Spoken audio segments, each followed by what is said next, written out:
আসসালামু আলাইকুম। আমি সাধারণত খেলাধুলা নিয়ে কোনো ভিডিও বানাই না, কারণ আমি নেই খেলাধুলা বিনোদন হিসেবে। বাট কালকে ব্রাজিল ঠকার পর থেকে ট্রল দেখতে দেখতে আর ভিডিওটা না বানায় পারতাছি না, ভিডিওটা বানাইতে হইতেছে। ব্রাজিল হারছে, বাজেভাবে হারছে, খুবই ট্রল করবে আর্জেন্টিনা ফ্যানরা, এটা স্বাভাবিক।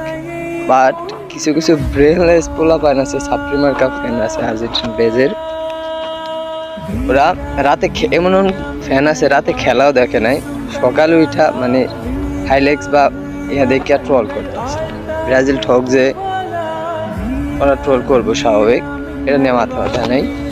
বাট এর উদ্দেশ্যে অনেক ব্রাজিল ফ্যান বেজ আবার কিছু বলছে যে আগে হারছে, আগে ভালো খেলছে, এটা নিয়ে ওরা বলতে আছে বাপ দাদার সম্পত্তি নিয়ে আর কতদিন চলবে, এটা বলতে আছে ওরা বাপ দাদার সম্পত্তি। আমার মনে হয় আর্জেন্টিনার ফ্যানরা এটা দাবি করতে চাইতেছে 20 সালের আগের যত কাপ যত খেলাধুলা আছে ওগুলা সব বন্ধ করতে। কারণ ওরা যাই বলে 4 বছরে 3টা কাপ এরকম কিছু বলে, যে 21 সালের পর থেকে ওদের অর্জন, তার আগে কিছু ওরা মানতে চায় না।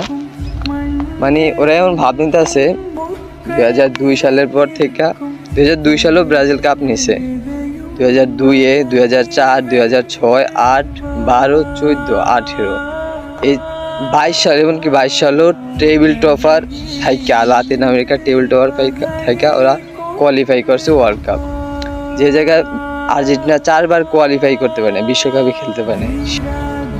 এসব ছাপড়িমার কাপ আর্জেন্টিনা ফ্যানরা ব্রাজিলের নিয়ে ট্রল করে। কি বলবো ভাই, এই করে নিয়ে কথা নেই। আমি একটা সহজ বাংলায় কথা বলে, এদের জন্ম হয়েছে কীভাবে জানেন?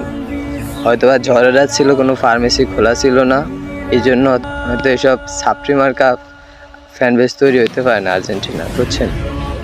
কী বলবো অগ্রণীয়, খেলা বুঝে না, কিছু না, ওরা আছে টল।